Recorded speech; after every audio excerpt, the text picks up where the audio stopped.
Depois de compreender o que é a vergonha, o que se deve fazer? A resposta está na resiliência, que é a nossa capacidade de nos recuperar rapidamente de um revés ou de nos adaptarmos a uma mudança. Repare que não falei de resistência à vergonha, pois isso não é possível. Pelo fato de nos preocuparmos com os vínculos, o medo do isolamento será sempre uma força poderosa em nossa vida, e a dor provocada pela vergonha será sempre real. Mas há boas notícias. Nas minhas pesquisas descobri que homens e mulheres com alto potencial de enfrentamento desse sentimento têm quatro coisas em comum, que eu chamo de elementos de resiliência à vergonha. Antes de mais nada, gostaria de explicar que quando menciono esse tipo de resiliência, estou falando da capacidade de sermos autênticos quando vivenciamos a vergonha, de encará-la sem sacrificar nossos valores e de passarmos pela experiência embaraçosa com mais coragem, compaixão e conexão do que nós tínhamos antes. A resiliência tem a ver com sair do sentimento de vergonha para esse afeto que chamamos de empatia, o verdadeiro antídoto da vergonha. Se conseguirmos compartilhar nossa história sofrida com alguém que responda com solidariedade e compreensão, a vergonha perderá a força. A autoaceitação também é muito importante, mas, como a vergonha procede de um conceito social, acontece entre pessoas. Ela também é curada entre pessoas. Uma ferida social necessita de um bálsamo social, e a empatia entre duas pessoas é este bálsamo.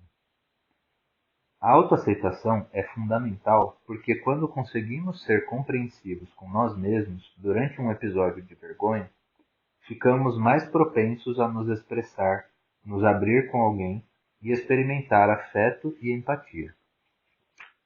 Para chegar a essa empatia, temos que saber, em primeiro lugar, com o que estamos lidando. Aqui vão os quatro elementos da resiliência à vergonha.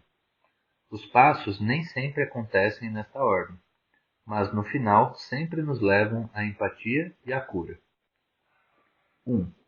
Reconhecer a vergonha e compreender seus mecanismos. Vergonha é biologia e biografia. Você é capaz de reconhecer fisicamente quando está passando vergonha e descobrir que mensagens e expectativas a desencadearam? 2. Praticar a consciência crítica. As mensagens e expectativas que estão governando a sua vergonha passam por um teste de realidade? Elas têm a ver com o que você deseja ser ou correspondem a uma suposição do que os outros precisam ou querem de você? 3. Ser acessível. Você reconhece a sua história e compartilha com alguém? A pessoa não poderá vivenciar a empatia se não estiver conectada com outros indivíduos. 4. Falar da vergonha. Você conversa sobre como se sente e pede o que necessita quando está com vergonha? A resiliência à vergonha é uma estratégia para proteger os vínculos, com nós mesmos e com as pessoas de quem gostamos. Mas ela requer reconhecimento e reflexão. E é aí que a vergonha leva uma grande vantagem. Quando ela se instala, quase sempre somos arrebatados pelo sistema límbico. Em outras palavras, o córtex pré-frontal, por onde passam todos os nossos pensamentos, análises e estratégias, é sobrepujado por aquela parte primitiva de luta ou fuga de nosso cérebro. Em seu livro Incógnito, As Vidas Secretas do Cérebro, o neurocientista David Eagleman descreve o cérebro como um time de rivais. Ele revela: há uma conversa permanente entre as facções opostas do cérebro e uma competição entre elas para controlar o único canal de emissão do seu comportamento. Eagleman explica os dois sistemas cerebrais. O sistema racional é aquele que cuida da análise das coisas do mundo exterior, ao passo que o sistema emocional monitora o estado interior e avalia se as coisas são boas ou ruins. O cientista defende a tese de que, por ambas as partes estarem em permanente batalha para controlar uma emissão, que é o comportamento, as emoções podem prevalecer na disputa pela tomada de decisão. Eu diria que isso é particularmente verdadeiro quando a emoção em jogo é a vergonha. Nossa tática de lutar ou fugir é eficaz para a sobrevivência, mas não para o raciocínio ou a conexão humana. E a dor da vergonha é suficiente para despertar aquela parte do nosso cérebro que corre, se esconde ou se defende bravamente. Quando eu perguntava aos participantes da pesquisa como eles reagiam à vergonha antes de começarem a trabalhar a resiliência, ouvia muitos comentários como estes. Quando sinto vergonha, eu me comporto como um louco. Faço e digo coisas que normalmente nunca faria ou diria. Às vezes eu queria poder fazer as pessoas se sentirem tão mal quanto eu. Sinto vontade de xingar e de gritar com todo mundo. Fico desesperado quando passo vergonha, como se eu não tivesse nenhum lugar para ir e ninguém com quem conversar. Quando me sinto envergonhado, eu me fecho mental e emocionalmente, até com a minha família. A vergonha faz com que eu me sinta alienado do mundo, e eu me escondo. Certa vez, parei em um posto de gasolina e meu cartão de crédito foi recusado. O frentista me tratou muito mal. Quando consegui sair do posto, meu filhinho de 3 anos começou a chorar no banco de trás. Então eu fiquei gritando com ele. Calha a boca, calha a boca, calha a boca. Eu estava muito constrangido por causa do cartão. Fiquei maluco. Depois senti vergonha por ter gritado com meu filho. Quando se trata de entender como nos defendemos da vergonha, recorro à pesquisa do Stone Center, da Faculdade de Wellesley, no estado de Massachusetts. A doutora Linda Harley usa o trabalho da psicanalista alemã Karen Horney, que fala das reações aproximar-se, ir contra e se afastar, ao descrever as estratégias de isolamento que usamos para lidar com a vergonha. De acordo com a doutora Lisa, com o objetivo de lidar com a vergonha, algumas pessoas se afastam, batendo em retirada, se escondendo, silenciando e guardando segredos.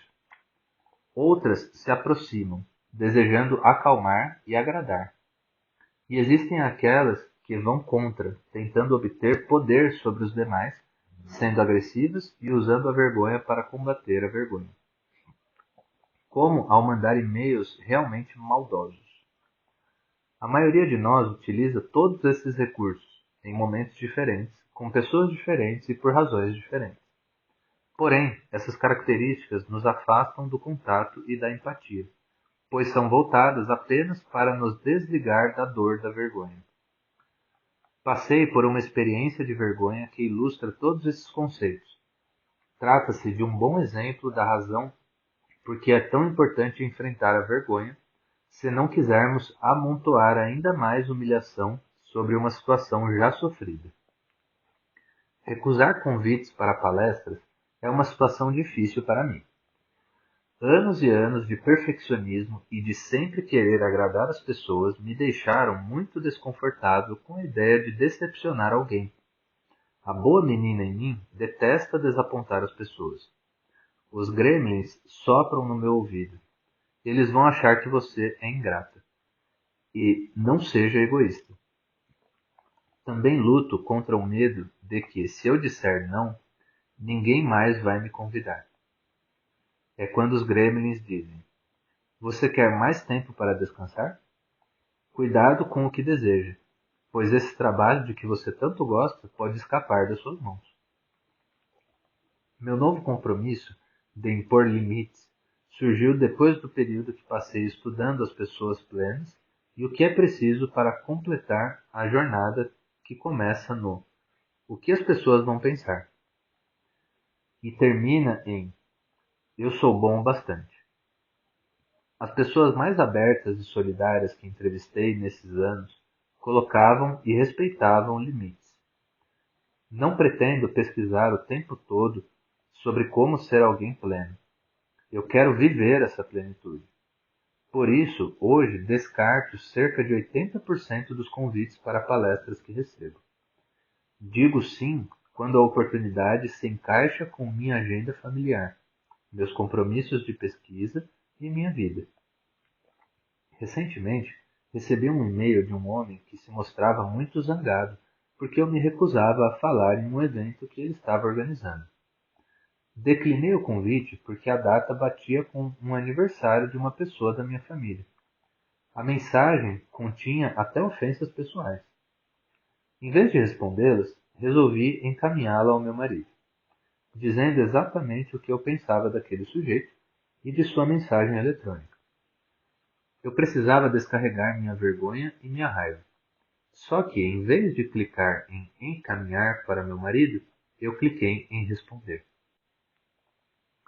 Eu ainda olhava para a tela totalmente paralisada pela vergonha, quando chegou a resposta do sujeito.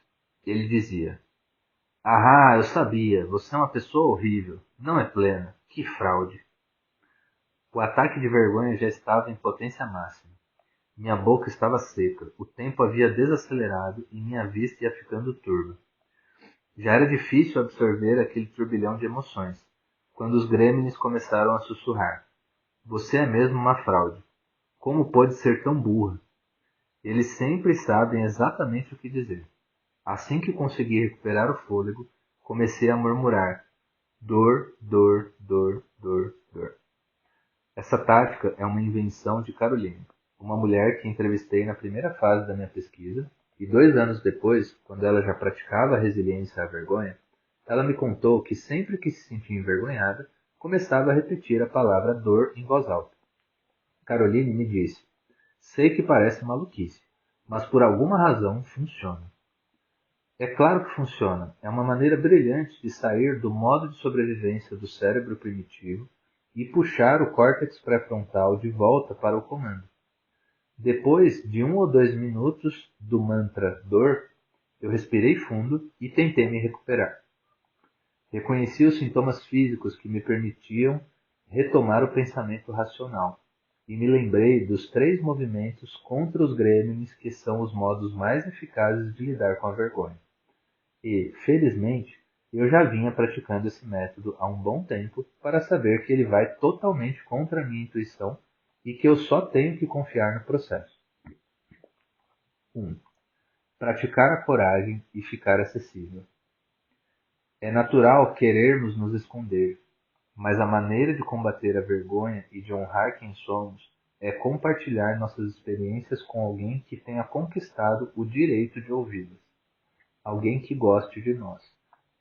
Não apesar das nossas vulnerabilidades, mas por causa delas. 2. Conversar consigo mesmo da maneira que faria com alguém que você amasse e estivesse tentando encorajar no meio de um desastre. Está tudo bem, você é humano. Todos nós cometemos erros. Eu o apoio. Geralmente, durante uma crise de vergonha, falamos conosco de uma maneira que nunca falaríamos com as pessoas que amamos e respeitamos. 3. Assumir o que aconteceu. Não enterre o episódio nem deixe que ele o defina. Costumo dizer isso em voz alta. Se você assumir a sua história, conseguirá escrever o final dela. Quando enterramos a história, nos tornamos para sempre uma vítima dela. Se a assumirmos, conseguiremos narrar o seu final. Como disse Jung, eu não sou o que me acontece, eu sou o que escolho me tornar. Embora eu soubesse que a coisa mais perigosa a fazer depois de uma experiência de vergonha é se esconder ou enterrar a história, tive medo de comunicar o que acabara de me acontecer, mas consegui.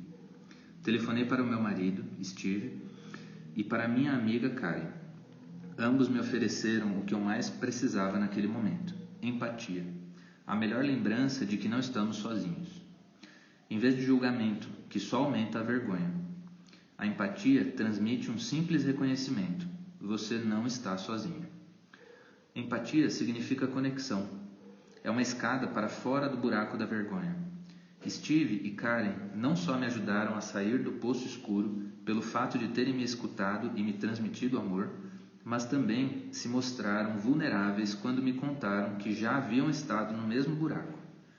A empatia não exige que tenhamos exatamente as mesmas experiências da pessoa que divide um segredo conosco. Nem Karen nem Steve tinham enviado um e-mail desastrado como aquele, mas ambos conheciam o peso da voz dos gremlins e da sensação de ter sido pego, ou de ter dado tudo errado. Empatia é se conectar com o sentimento que alguém está experimentando, e não com o acontecimento ou a circunstância. A vergonha se dissipou no momento em que descobri que não estava sozinho, que a minha experiência era humana. Curiosamente, as reações de Steve e Karen foram totalmente diferentes. Steve foi mais circunspecto e disse algo como: sei como você se sente, conheço essa sensação. Karen, por sua vez, respondeu de uma maneira que me fez dar uma boa risada em 30 segundos.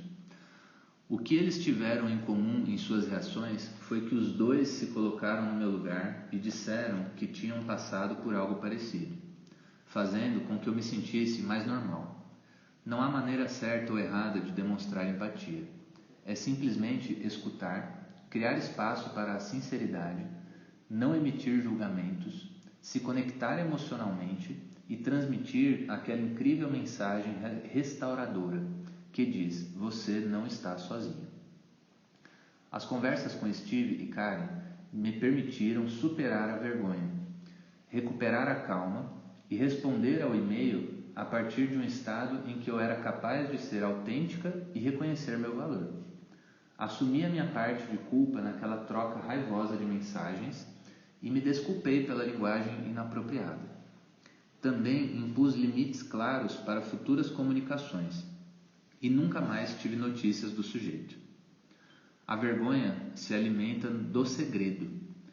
Em uma pesquisa pioneira, um psicólogo da Universidade do Texas, professor James Pennebaker, e seus colegas estudaram o que aconteceu quando sobreviventes de grandes traumas, especialmente do estupro e incesto, mantiveram suas experiências em segredo. A equipe de pesquisadores descobriu que o ato de não revelar um acontecimento traumático ou de não confidenciar para alguém próximo poderia ser mais prejudicial do que o próprio acontecimento.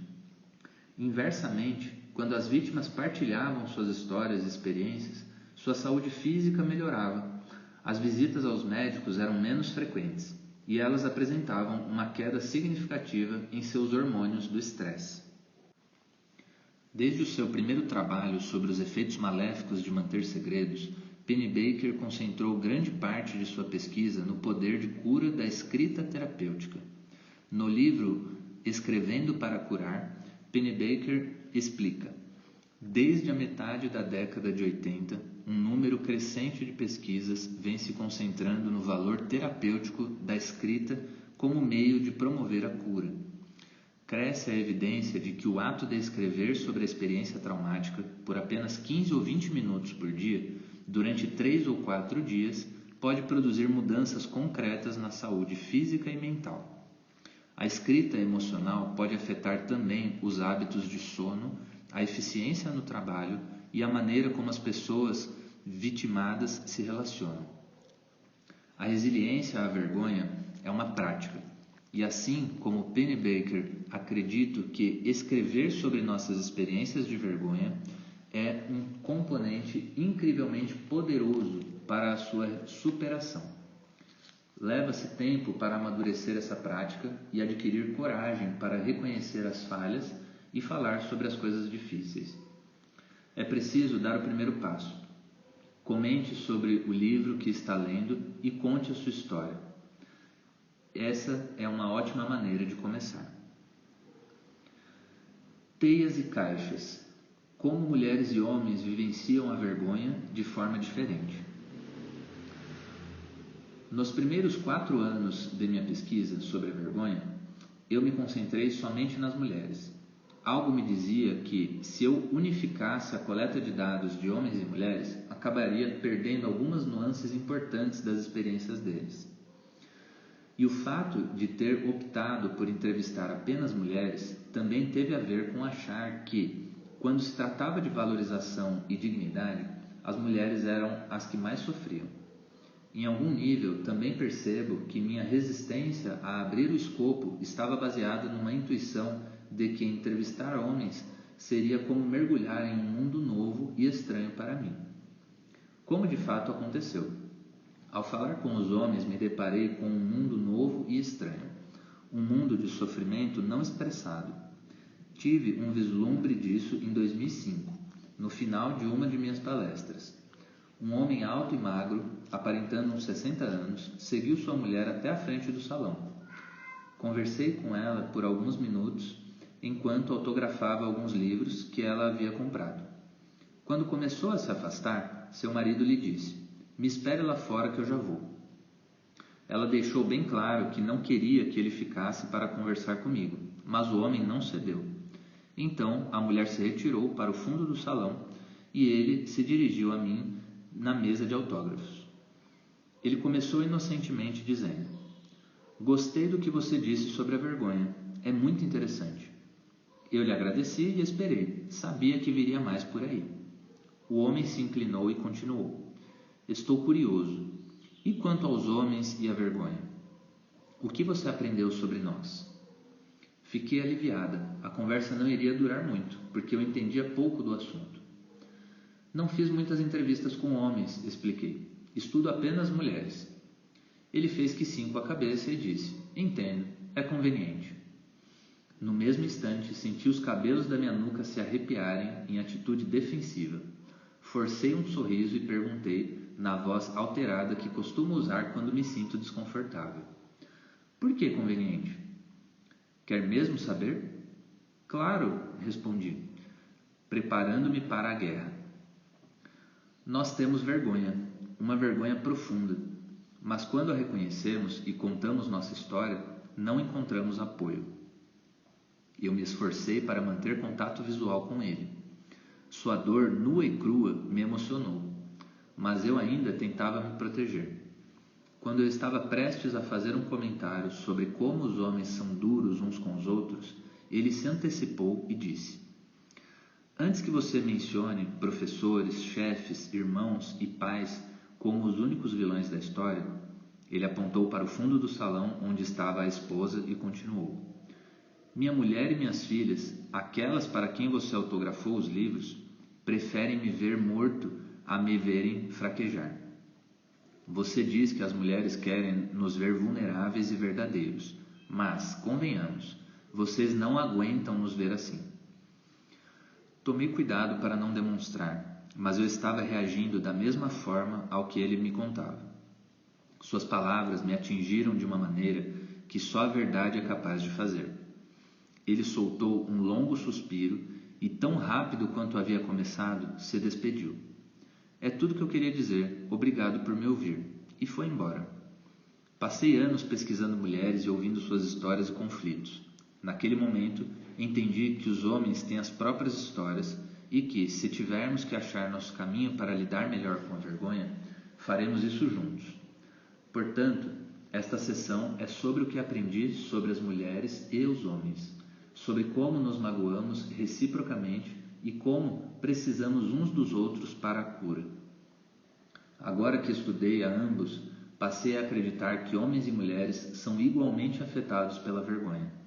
As mensagens e expectativas que abastecem esse sentimento são claramente organizadas de acordo com o gênero, mas a experiência da vergonha é universal e profundamente humana. As mulheres e a teia da vergonha. Quando pedi às mulheres que compartilhassem suas definições ou experiências de vergonha, eis o que ouvi: parecer perfeita, fazer tudo com perfeição, qualquer coisa, menos que isso seja vergonhoso. Ser julgada por outras mães. Ficar exposta, quando as partes deficientes que quero esconder de todos são mostradas.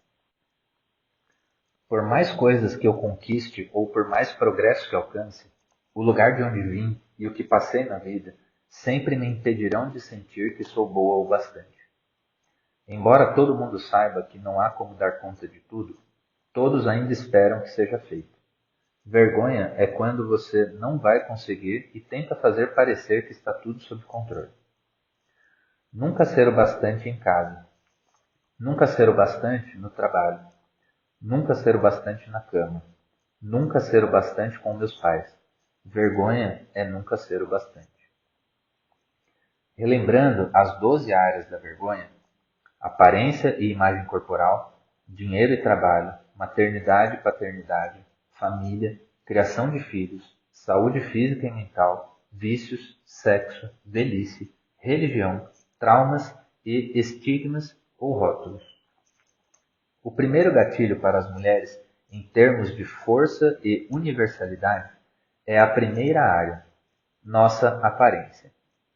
Depois de todo esse despertar da consciência, ainda sentimos vergonha de não sermos magras, jovens ou bonitas o bastante. Curiosamente, em termos de gatilhos da vergonha para as mulheres, a maternidade está em segundo lugar. E ninguém precisa ser mãe para experimentar a vergonha da maternidade.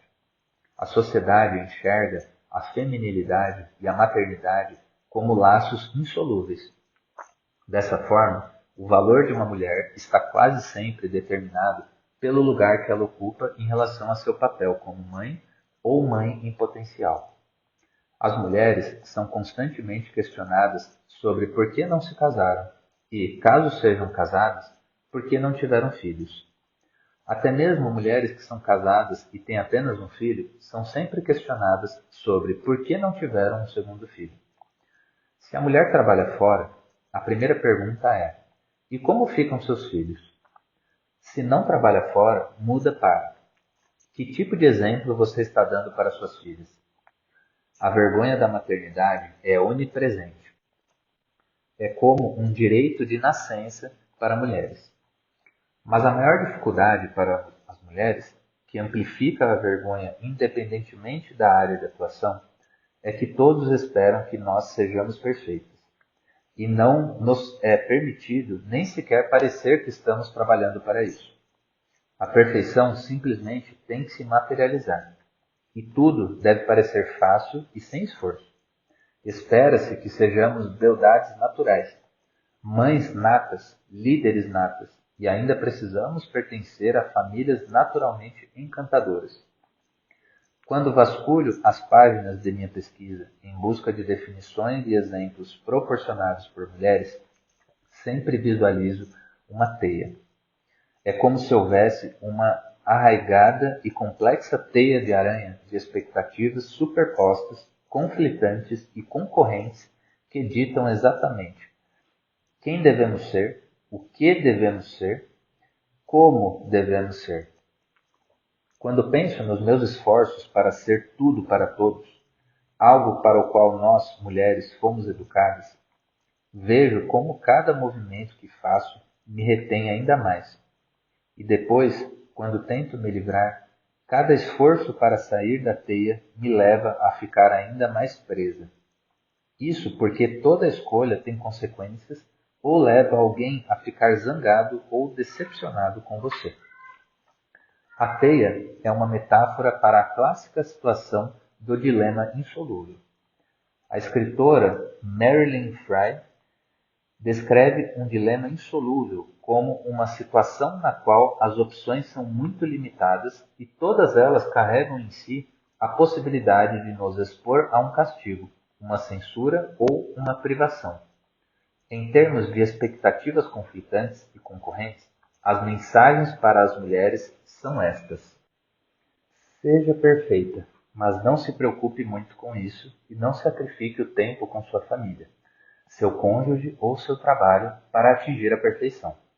Se você for realmente boa, a perfeição virá naturalmente. Não incomode ninguém, nem fira os sentimentos alheios, mas diga o que pensa. Liberte sua sexualidade, depois de botar as crianças para dormir, passear com o cachorro e arrumar a casa. Mas faça isso com discrição, dentro dos padrões aceitáveis. Seja você mesma, mas sem que isso signifique ser tímida ou insegura. Não há nada mais atraente do que a autoconfiança, especialmente se você for jovem e linda. Não deixe ninguém desconfortável, mas seja sincera. Não se entregue demais às emoções, mas também não seja muito desinteressada. Se for muito emocional, será vista como histérica. Se for muito ausente, será vista como uma megera insensível.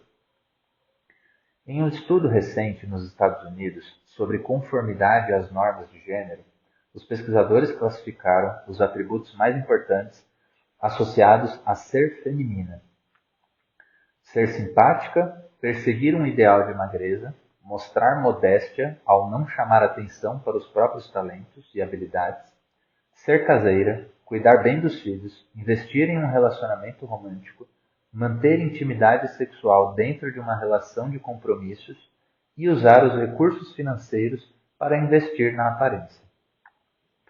Basicamente, temos que desejar ser modestas, doces e submissas, e usar nosso tempo e nossos talentos para ficarmos bonitas. Nossos sonhos, desejos e dons não têm importância.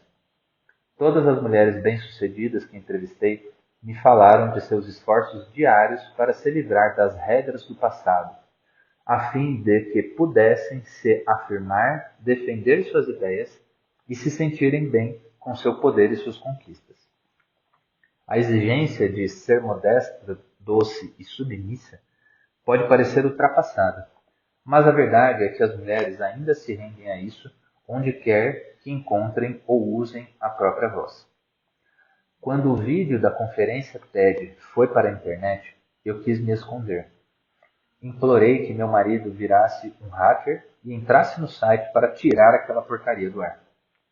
Criei fantasias de invadir servidores e deletá-lo. Fiquei desesperado. Foi quando percebi que havia inconscientemente trabalhado durante toda a minha carreira para manter meu trabalho pequeno. Eu gostava de escrever para a minha comunidade restrita de leitores, pois pregar só para o coro da igreja é bem mais fácil e seguro. A rápida expansão do meu trabalho era exatamente o que eu passara a vida inteira tentando evitar. Eu não queria exposição e estava aterrorizada com a crítica perversa que é tão presente na cultura da internet. De fato, a perversidade aconteceu, e grande parte dela foi usada para defender essas normas que nós mulheres adoramos acreditar que já estão ultrapassadas. Quando uma agência de notícias exibiu o vídeo em seu site, logo surgiu um debate acalorado na seção de comentários sobre o meu peso. Como ela pode ensinar sobre valorização quando precisa perder no mínimo 10 quilos? Em outro site, houve uma discussão sobre a inconveniência de mães terem crises de desânimo. Eu sinto pena dos filhos dela. Boas mães não surtam desse jeito. Outro comentário dizia: menos pesquisa, mais botox. Algo semelhante ocorreu quando escrevi um artigo sobre imperfeição para o site cnn.com. Para ilustrar o artigo, o editor usou uma foto que eu tinha tirado de uma grande amiga com a mensagem: "Eu sou o bastante", escrita em sua blusa. É uma imagem bonita que mantenho em meu escritório como lembrança. Isso gerou comentários do tipo: ela até pode acreditar que é o bastante, mas pelo tamanho dos peitinhos dela, dá para ver que não é bem assim. E também, se eu fosse parecida com a Brené Brown, também abraçaria a causa da imperfeição.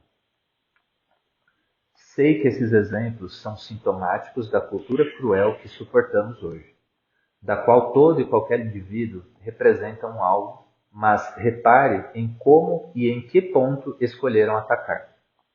Essas pessoas miraram na minha aparência e na minha maternidade. 2 tiros mortíferos inspirados na lista oficial das normas femininas. Passaram longe da minha inteligência e das minhas teorias. Isso não me machucaria o suficiente. Portanto, de forma alguma, essas normas sociais foram descartadas, mesmo que sejam reducionistas e suguem a nossa vitalidade, e a vergonha é o caminho para fortalecê-las.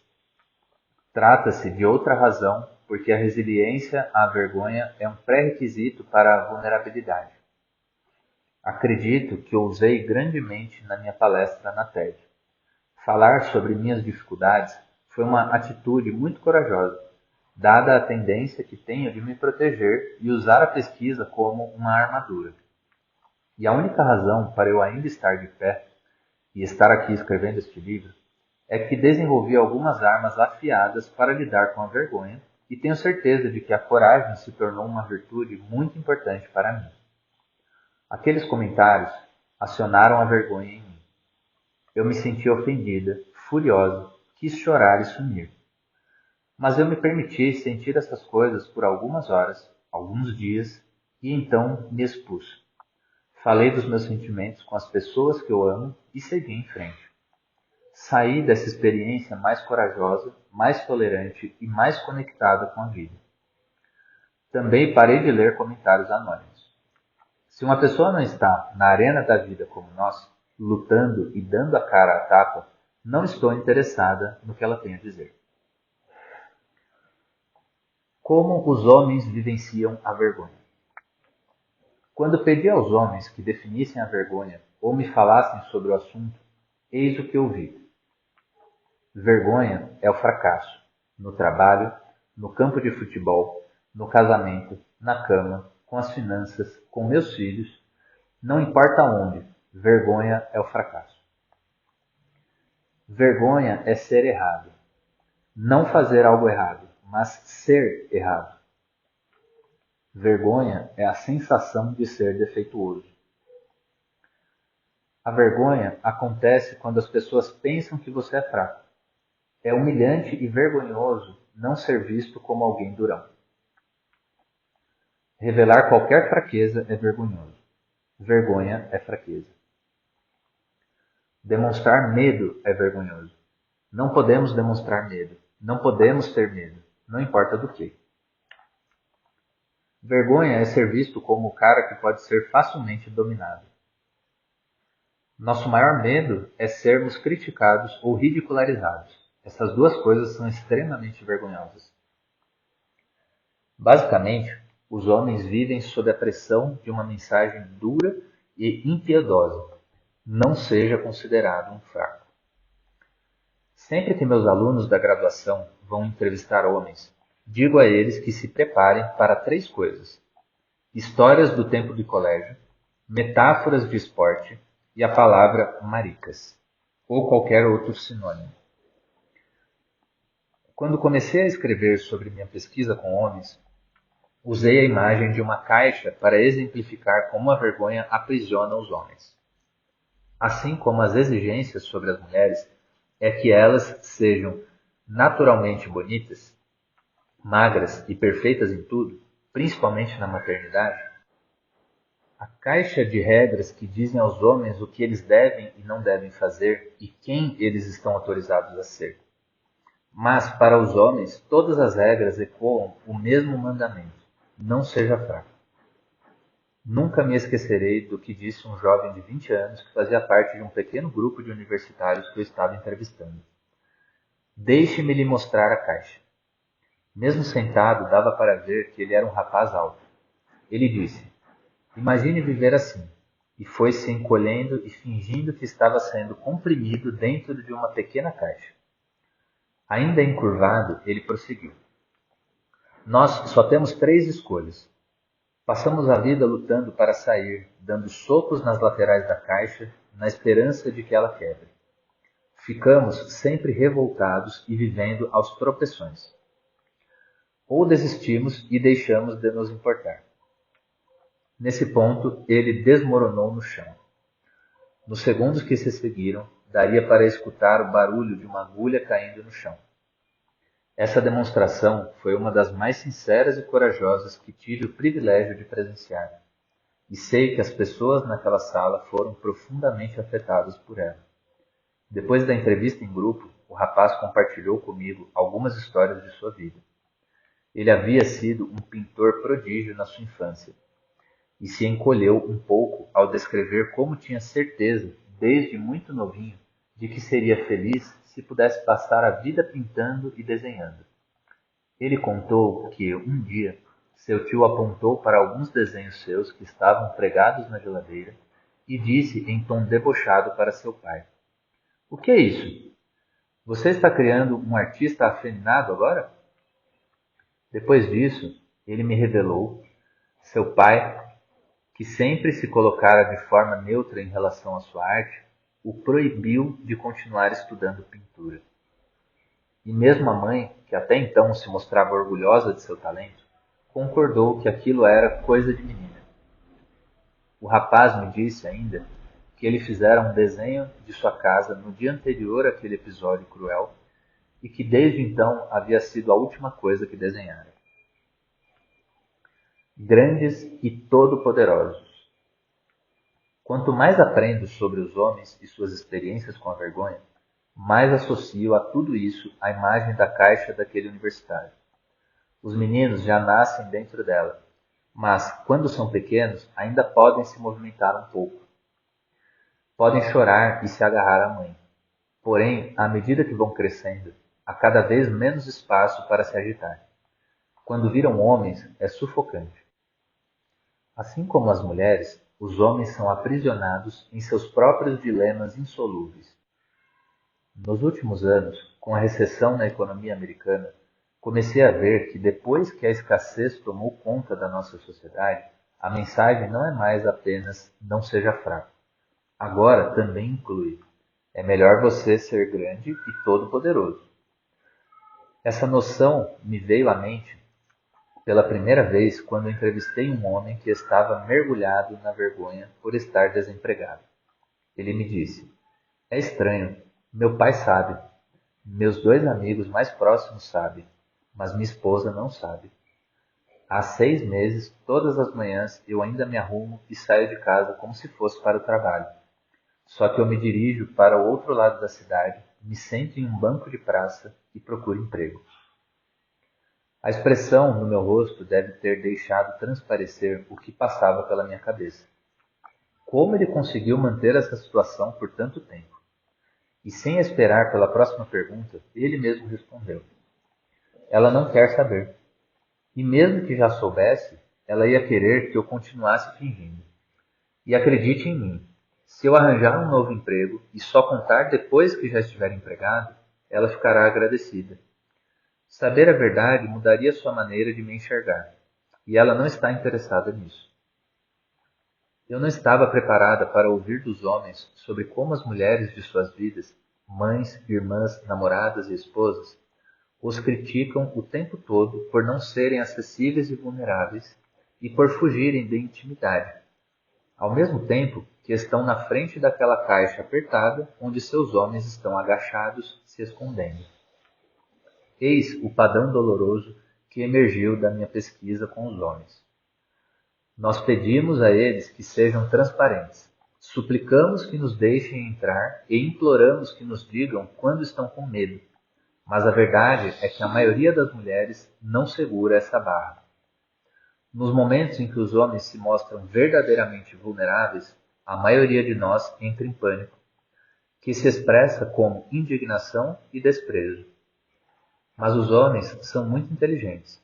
Eles conhecem os riscos e percebem em nossos olhos quando estamos pensando: vamos lá, recomponha-se. Haja feito homem. Joey Reynolds, um de meus mentores, me disse certa vez, durante uma conversa sobre homens, vergonha e vulnerabilidade: os homens sabem o que as mulheres realmente querem. Elas querem que a gente finja que está vulnerável. E acabamos nos tornando muito bons em fingir. Encobrir a vergonha machuca tanto quanto expô-la. Um exemplo disso veio de um homem que me disse que sempre sentia vergonha de sua mulher por causa de dinheiro. Ele contou que o último episódio foi quando a esposa chegou em casa e disse: acabo de ver a casa nova de Kate. É uma maravilha. Ela está tão feliz de finalmente ter a casa dos seus sonhos. E ainda por cima, ela vai parar de trabalhar no ano que vem. Ele me confessou que a sua reação imediata foi de raiva. Então, ele iniciou uma discussão com a mulher a respeito de uma visita próxima de sua sogra e logo se isolou em outra parte da casa. Quando nós conversamos sobre esse episódio, ele falou: foi por vergonha, porque ela tinha que dizer aquilo. Eu sei, é porque o marido da Kate ganha muito bem. Ele dá muitas coisas para ela e eu não tenho como competir. Quando lhe perguntei se ele achava que fora intenção da esposa atingi-lo ou envergonhá-lo, ele respondeu: Não tenho certeza. Quem pode saber? Recusei um emprego que me pagaria muito mais, porém exigia que eu ficasse fora, viajando 3 semanas por mês. Ela disse que me apoiava na decisão, pois ela e as crianças sentiriam muita saudade de mim. Mas agora fica fazendo comentários sobre dinheiro aqui e ali. Eu não sei mais o que pensar. Irritados ou retraídos. Não pretendo simplificar algo tão complexo quanto a reação à vergonha, mas devo dizer que, quando se trata de homens, parece haver duas reações básicas: ficarem irritados ou retraídos. É claro que, assim como as mulheres, quando os homens aprendem a lidar com a vergonha, isso muda e eles passam a reagir com consciência, autovalorização e empatia. Mas sem essa tomada de consciência, quando os homens sentem aquele surto de inadequação e insignificância, eles geralmente respondem com raiva ou se retraem completamente. Depois de ter coletado dados suficientes nas entrevistas para começar a identificar temas e padrões marcantes, agendei reuniões com terapeutas, homens especializados em comportamento masculino. Eu queria ter certeza de que não estava filtrando o que tinha escutado dos homens com base em minhas próprias experiências. Quando consultei um desses terapeutas sobre o conceito de irritados ou retraídos, ele me contou a seguinte história para ilustrar a questão. Quando estudava no ensino médio, ele aceitou o desafio de entrar para o time de futebol americano do colégio. No primeiro dia de treino, seu técnico dividiu o grupo de garotos em duas equipes e mandou que se posicionassem. Ele tinha crescido praticando o esporte em seu bairro, mas esta era a primeira vez que se perfilava em um campo com uniforme e proteções frente a frente com garotos cujo objetivo era derrubá-lo. O terapeuta me disse: De repente fui tomado pelo medo. Comecei a pensar quanto machucaria me chocar com aqueles garotos bem maiores que eu, e acho que o medo transpareceu no meu rosto. Enquanto tentava disfarçar o medo, o treinador gritou para ele: Não seja maricas, fique na posição. Ele disse que a vergonha então tomou conta de seu corpo todo. Naquele momento, ficou muito claro para mim como o mundo funciona e o que significa ser um homem. Não ter permissão para sentir medo. Não ter permissão para demonstrar medo. Não ter permissão para ficar vulnerável. Quando lhe perguntei o que fez em seguida, ele me olhou nos olhos e disse: Eu transformei meu medo em raiva e fui com tudo para cima do cara na minha frente. Funcionou tão bem que passei os 20 anos seguintes da minha vida transformando meus medos e vulnerabilidades em raiva e atacando todos que estivessem por perto. Minha esposa, meus filhos, meus funcionários. Eu não conhecia outra maneira de disfarçar o medo e a vergonha. O medo e a vulnerabilidade são emoções poderosas.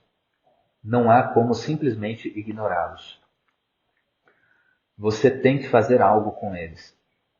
O terapeuta então concluiu: Comecei a fazer terapia quando minha raiva saiu do controle e passei a beber demais, prejudicando meu casamento e o relacionamento com meus filhos.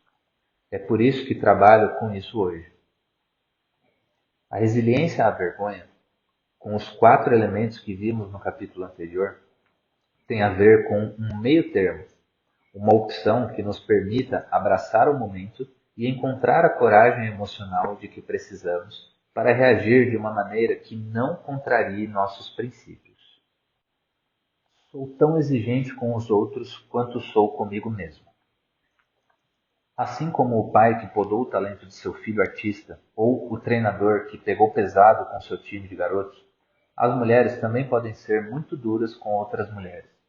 Somos exigentes com as outras porque somos muito exigentes com nós mesmos. É exatamente assim que o julgamento funciona. Achar alguém para rebaixar, julgar ou criticar se torna uma maneira de escapar da teia ou de desviar a atenção. Se você está se saindo pior do que eu em alguma coisa, imagino que minhas chances de sobrevivência sejam maiores. Meu marido e eu conhecemos alguns salva-vidas e professores de natação. A grande regra do salvamento é utilizar todos os recursos possíveis antes de saltar e tentar tirar alguém da água. Mesmo que seja um exímio nadador e que a pessoa que está em dificuldade tenha a metade do tamanho dele, alguém desesperado fará tudo para salvar a si mesmo, para conseguir manter o fôlego, inclusive empurrar o salva-vidas para o fundo no seu esforço de sobrevivência. O mesmo acontece com as mulheres na teia da vergonha. Estamos tão desesperadas para nos livrar da vergonha que ficamos constantemente atacando as pessoas à nossa volta quando nos sentimos ameaçadas. A ironia é que a pesquisa revela que julgamos as pessoas nas áreas em que nós mesmas somos vulneráveis à vergonha, atingindo, sobretudo, quem está fazendo as coisas pior do que nós. Se me sinto bem em relação à educação dos filhos, não tenho interesse em julgar as opções de outras pessoas. Se me sinto confortável com meu corpo, não saio por aí zombando do peso ou da aparência de ninguém. Somos cruéis umas com as outras porque usamos essas mulheres como alvo de nossas próprias insatisfações com as deficiências vergonhosas que carregamos. Isso é nocivo e ineficaz. E se olharmos para o bullying nas escolas, é também contagioso. Nós ensinamos esse falso mecanismo de sobrevivência para nossas filhas. Nas minhas entrevistas com professores e diretores de escola, surgiram dois padrões que se relacionam diretamente com esse tema. O primeiro padrão é que, muitas vezes, as crianças que se envolvem com a prática do bullying ou competem por posição social, degradando as outras, têm pais que se comportam da mesma maneira com elas. Quando se trata de garotas, a frase que surgia com frequência nas entrevistas era: os pais delas não estão preocupados com seu comportamento. Eles têm orgulho de que ela seja uma garota popular. Um diretor comparou essa atitude com a dos pais que primeiro perguntam: bem, pelo menos meu filho ganhou a briga? O outro padrão, que surgiu apenas nos últimos 2 anos da pesquisa, é a idade em que isso acontece. Quando comecei este trabalho, o bullying ainda não era um tema relevante na sociedade. Mas como pesquisadora da vergonha, eu já dava importância a isso. Escrevi sobre o assunto na página de opinião do jornal Houston Chronicle há mais de 10 anos. Na ocasião, meu foco era os adolescentes, porque a coleta de dados apontava a adolescência como a idade em que esses casos mais ocorriam. Nos últimos anos, entretanto, constatei que muitos meninos e meninas têm se envolvido nesse padrão de comportamento já nos primeiros anos escolares. Como romper esse círculo vicioso? Talvez dando o exemplo de que a solução para se livrar da vergonha não é denegrir pessoas que estejam na mesma situação que nós, mas, ao contrário, darmos as mãos e tentarmos sair dela juntos. Por exemplo, se estivermos em um cinema e observarmos uma mãe com o filho gritando, fazendo manha e jogando pipoca no chão, nós temos uma escolha. Se escolhermos usar esse momento para confirmar que somos pais ou mães melhores e que ela está presa na teia de uma maneira que não estamos, iremos lançar olhares de desaprovação e seguir nosso caminho. Porém, a outra escolha é olhar nos olhos daquela mãe em dificuldade de maneira compreensiva, tentando transmitir um sorriso amigável à mensagem: você não está sozinha, já passei por isso.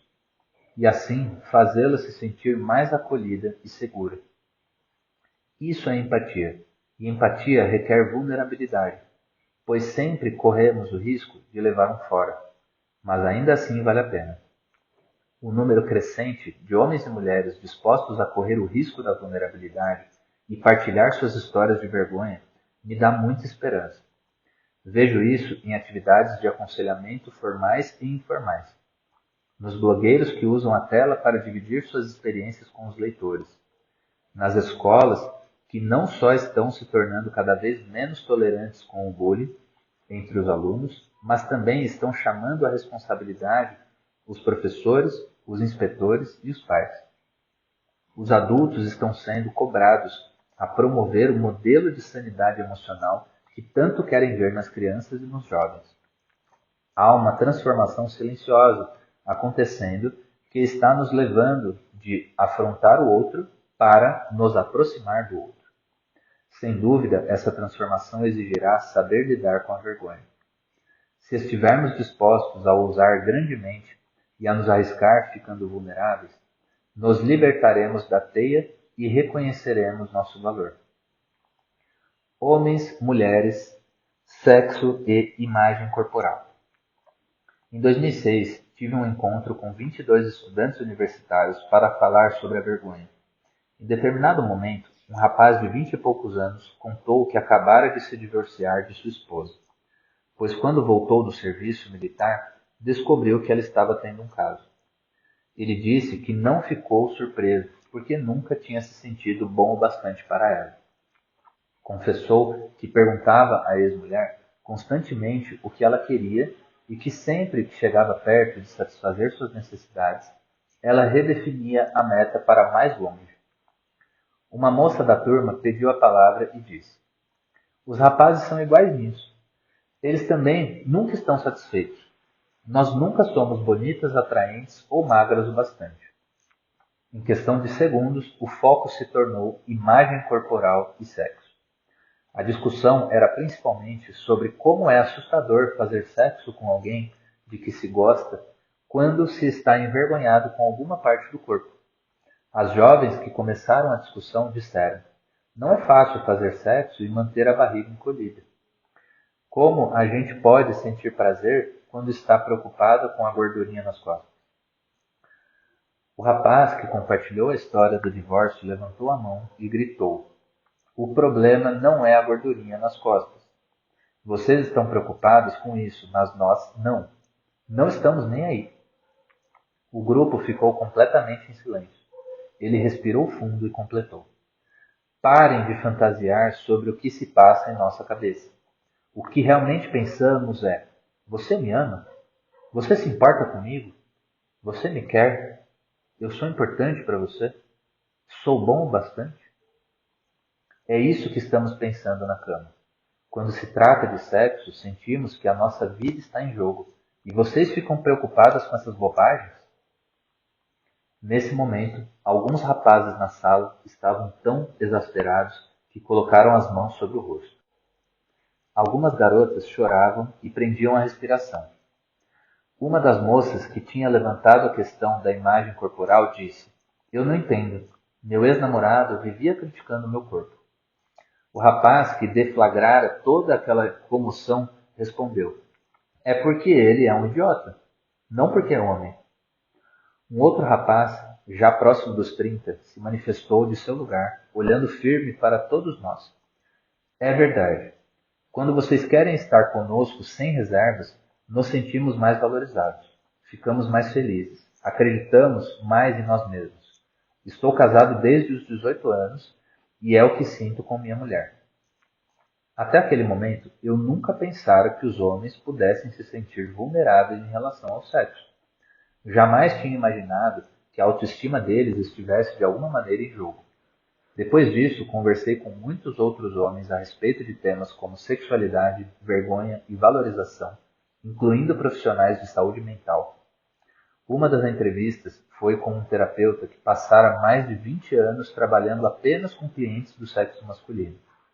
Ele me explicou que os homens aprendem desde muito cedo que a iniciativa do sexo é responsabilidade deles, e a rejeição sexual logo se torna a marca registrada da vergonha masculina. Ele comentou comigo: "Confesso que, quando minha esposa não está interessada em sexo, eu ainda tenho dificuldade para lidar com os sentimentos de rejeição. Não importa se entendo intelectualmente por que ela não está afim. Fico vulnerável e é muito difícil." Quando lhe perguntei a respeito do trabalho que ele desenvolve sobre vícios e pornografia, ele me deu uma resposta que me ajudou a compreender esse assunto a partir de uma perspectiva inteiramente nova. Ele disse: "Por $5 e 5 minutos, você acha que está tendo o que precisa, e sem o risco de ser rejeitado." O motivo dessa colocação ter me impactado tanto foi por ser absolutamente diferente do que as mulheres pensavam. Depois de entrevistar mulheres por uma década, ficou claro que elas acham que os homens buscam pornografia por não gostarem da aparência delas e ou por causa da falta de competência delas na área sexual. No fim da minha entrevista com o terapeuta, ele disse: a grande revelação é que o sexo é assustador para a maioria dos homens. É por isso que todas essas coisas, da pornografia à violência, são tentativas desesperadas de exercer poder e controle.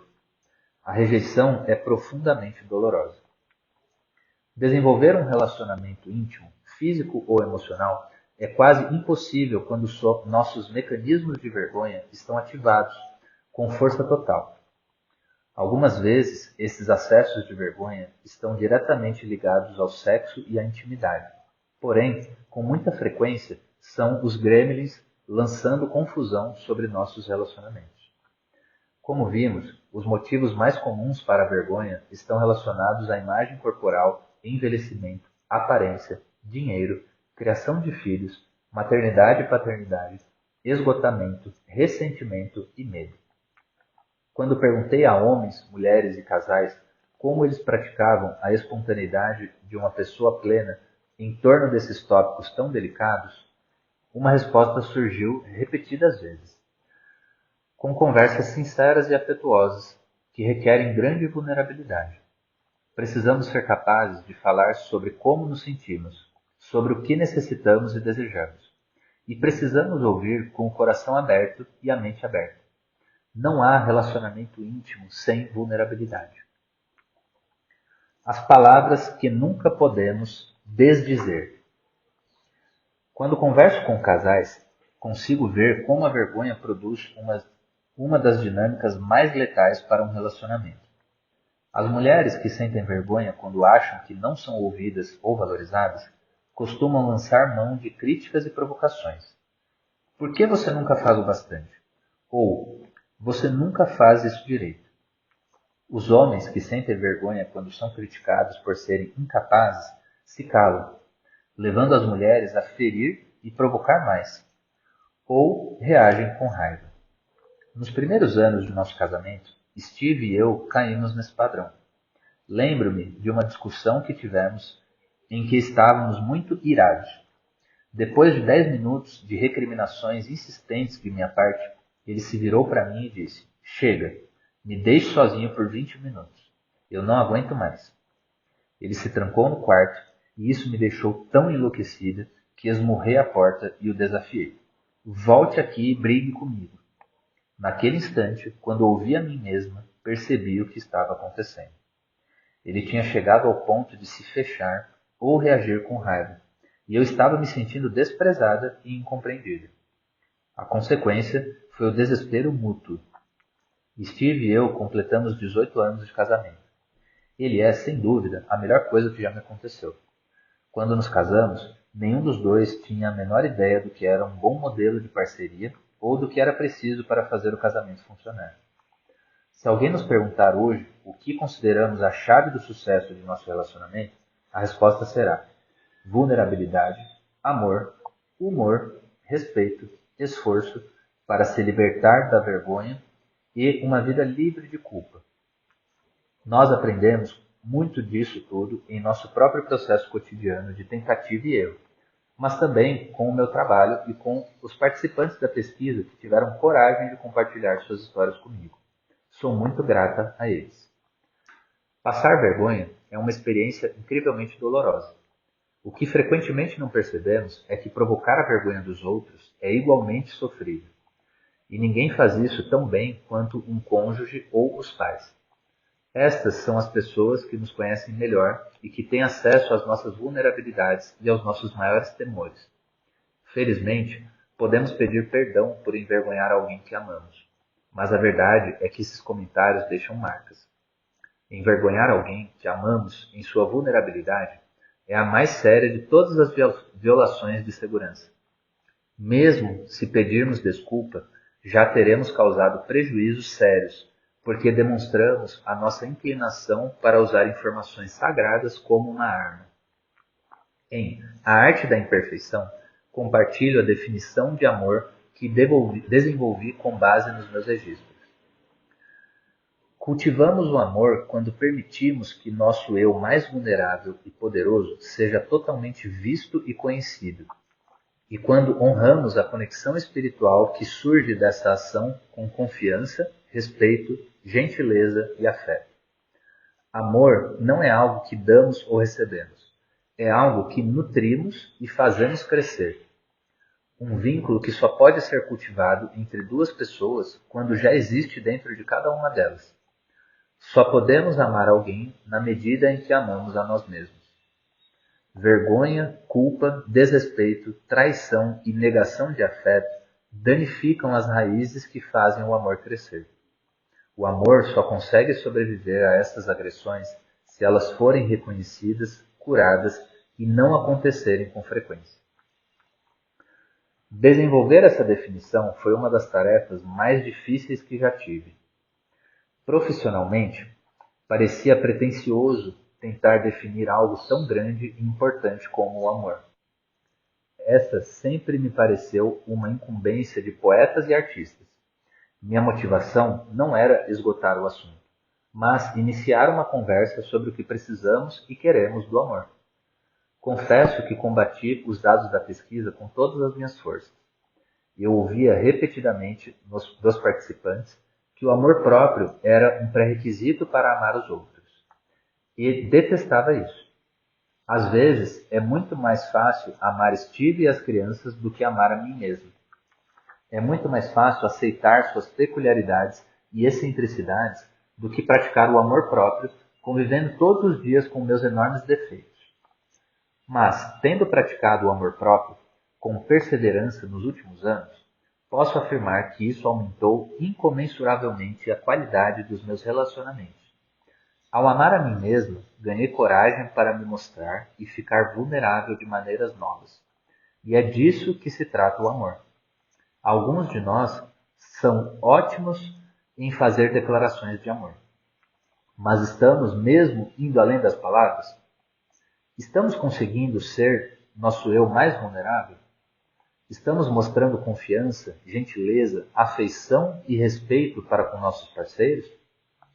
Não é a falta de declarações de amor que nos coloca em dificuldade nos relacionamentos. O que produz as feridas é deixar de praticar o amor.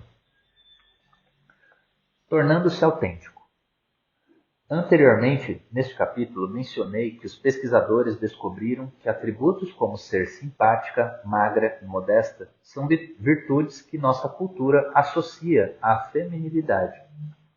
Pois quando examinaram os atributos ligados à masculinidade nos Estados Unidos, os mesmos pesquisadores identificaram os seguintes: conquista, controle emocional, assumir riscos, violência, domínio, hedonismo, autossuficiência, supremacia no trabalho, poder sobre as mulheres, desprezo à homossexualidade e busca de status.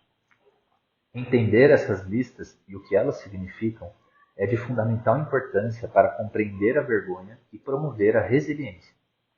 Como expliquei no início deste capítulo, a vergonha é universal, mas as mensagens e expectativas que a despertam são organizadas por gênero. Essas normas femininas e masculinas são o fundamento dos mecanismos de vergonha. E eis o porquê. Se as mulheres quiserem cumprir as regras, elas precisam ser doces, magras, bonitas, caladas, mães e esposas perfeitas e não ter poder. Quem não alcançar essas expectativas vai cair na teia da vergonha. Os homens, por outro lado, precisam parar de sentir, começar a conquistar, botar todos em seus devidos lugares e se esforçar para chegar ao topo ou morrer tentando. Se empurrarem a tampa de sua caixa para pegar um pouco de ar, a vergonha acabará com eles. É necessário acrescentar que para os homens há também uma mensagem cultural que promove a crueldade homofóbica. Se alguém quiser ser masculino em nossa sociedade, não basta ser hétero. Tem que mostrar rejeição explícita à comunidade gay. A ideia do faça isto ou odeie estas pessoas se você quiser ser aceito em um grupo surgiu como um importante foco de vergonha na pesquisa.